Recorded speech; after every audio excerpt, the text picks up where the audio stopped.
Don't quit smoking weed just for the sake of quitting smoking weed. Don't become sober just for the sake of getting sober, because eventually you're gonna get bored with counting the days. And in today's video, that's exactly what we're gonna talk about avoiding. If you're new to the channel, my name's Dr. Frank. I'm the founder of AddictionMindset recovery coaching programs, which are dedicated to helping people quit nicotine, THC, energy drinks, and adult media content, substances I once struggled with. If you find today's video interesting, I made a free PDF handout. It's called the 11 Foundational Pillars of Sobriety or Quitting Smoking. Be sure to check out the pinned comment or video description to download that. You can also learn more about our paid one-on-one coaching programs and our chewing gum supplements to help reduce cravings and ease some of those withdrawal symptoms. If your only goal of getting sober and quitting smoking weed is to become sober, eventually that's probably going to become boring, because when you first quit drugs, the only thing in your life that's going to change initially is the fact that you're not doing drugs, period. For a lot of people, that's going to seem very, very boring. And a lot of people wind up falling into the trap of becoming obsessed with the concept of quitting smoking weed, quitting drinking alcohol, quitting popping pills, whatever it is. And this becomes everything to them. I think this is dangerous because eventually they realize just how boring that actually is. When I quit, my goal wasn't necessarily to become sober, although I did eventually enjoy the challenge of not drinking caffeine, not drinking alcohol, not consuming nicotine, not watching adult media content. And I enjoyed the things that helped to sharpen my discipline, my determination, my willpower, my level of commitment to my own word, right? There was a lot of things, positive things that came from that.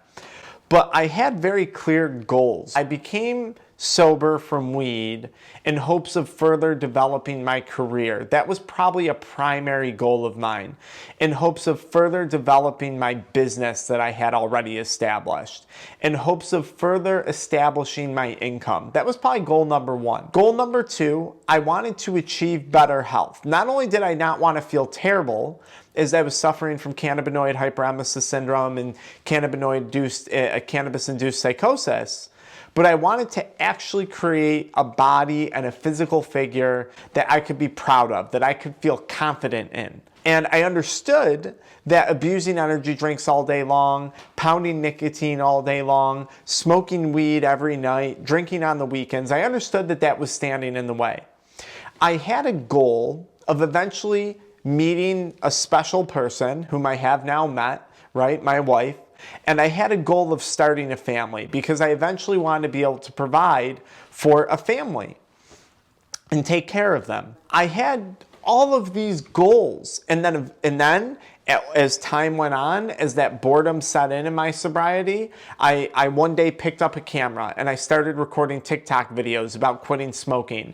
And TikTok videos turned into YouTube videos, and YouTube videos turned into becoming a certified addiction recovery coach and opening up my own addiction recovery coaching company, and now impacting, over 500,000 people around the world when it comes to quitting. I had goals, I had intention, I had purpose behind the reasons why I was getting sober.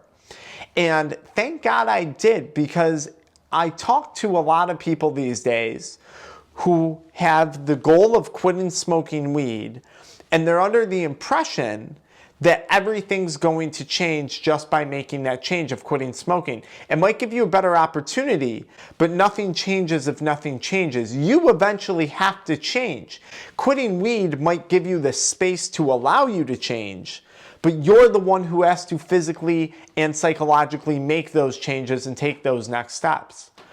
So I would ask you, or at least I'd throw this out there to you, what is the point in quitting smoking weed? What is the point in putting down the drugs and becoming sober? What is the purpose behind it? Does it have to do with a relationship or the development of one? Does it have to do with physical fitness or psychological health? Does it have to do with your career? Does it have to do with your finances? What is the purpose behind your sobriety beyond just getting sober for the sake of getting sober, quitting smoking just for the sake of saying I don't smoke. Because if you're not in the pursuit of something else that you can become obsessed with, if you're not in the pursuit of anything else, life is going to be very boring. And eventually you're going to say, you know what? This sobriety thing, it's boring. It's not for me. And then you have someone like myself on the other side of the coin who's really done a lot with this sobriety, who's really done a lot with that enhanced level of commitment, that enhanced level of willpower, that enhanced level of determination, all things that I've gotten from quitting drugs, all traits that I've developed from quitting drugs, and really created a life that's quite exhilarating, a life that's quite exciting. People say to me all the time, aren't you bored without weed? Aren't you tempted to smoke? Aren't you tempted to drink? And the answer is no, not at all. Not in any situation am I tempted to do those things, because I've created a very exciting life for myself since quitting, and I've actively pursued every single day each of the things that I set out to improve in quitting. Quitting drugs, becoming sober was step one. That was the first step. That was probably the easiest part. Building up the YouTube channel, building up the supplement company over the last 2 years, building up our coaching programs, working with grants to help kids in high schools quit substances now, doing all this stuff, having a child. That stuff was way, way harder in my opinion, now looking back. It's cool because it's been way more exciting. It's been very, very exciting. So if you're in the process of quitting, make sure you get very, very clear, crystal clear, on the reason or the point or the purpose behind choosing to quit smoking beyond just the sake of quitting smoking. Now, if you don't have a plan and you need help with that, that's not that unusual, because when you've been under the delusion of addiction for so long, you kind of lose interest in things. And this is where a lot of people quit and they wind up experiencing that boredom. But that boredom is so important, because it's in that boredom, not only do you learn how to deal with yourself and deal with your own emotions and deal with your own thoughts, but it's out of that boredom the next exciting thing is going to be born. You have to give yourself and allow yourself that space in that boredom for that to occur. But if you're sitting here and you're like, I don't know what's next, I'm not really sure, I don't really have a plan, book a one-on-one coaching call and let's try and figure that out together. Or look into any of our programs, okay? If it's cravings and kind of withdrawal symptoms you're struggling with, check out our Kick It Crave Less chewing gum. If you don't want to do any of those things, download the free 11 Foundational Pillars of Sobriety guide, or just simply follow me into the next video where I talk a little bit more about what to do after you quit smoking weed. I'll see you guys there.